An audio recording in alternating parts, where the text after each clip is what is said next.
এইখন দেখিছে নহয় বন্ধুসকল, এইখন হৈছে গামোচা।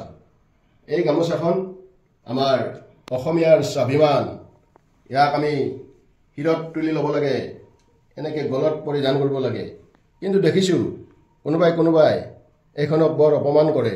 যেনে মই দেখিছোঁ সিদিনা এজন মানুহে চাইকেলৰ চিটতে গামোচাখন বান্ধি লৈ তাত বহি চাইকেল চলাই আছে।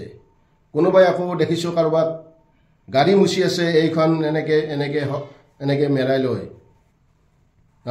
কাৰোবাক দেখিছোঁ যে বহিবলৈ তেওঁ অন্য উপায় নাপায়, ক'ৰবাত বাহিৰত এইখন পাৰি কিনে তাতেই বহিছে। এইবিলাকে কিন্তু গামোচাখনক অপমান কৰিছে। অকল গামোচাক অপমান কৰিছে নহয়, আমাৰ অসমীয়াৰ স্বাভিমানক অপমান কৰিছে। গতিকে এই বন্ধুসকল, এই গামোচাখনক তেনেকুৱাকৈ অপমান নকৰিব, কাৰণ ই হৈছে আমাৰ স্বাভিমান। ই অসমীয়াৰ মূৰৰ ওপৰৰ বস্তু। গতিকে তাক হেয় প্ৰতিপন্ন নকৰিব, ইয়াক সদায় মূৰৰ ওপৰত ৰাখিব। ধন্যবাদ।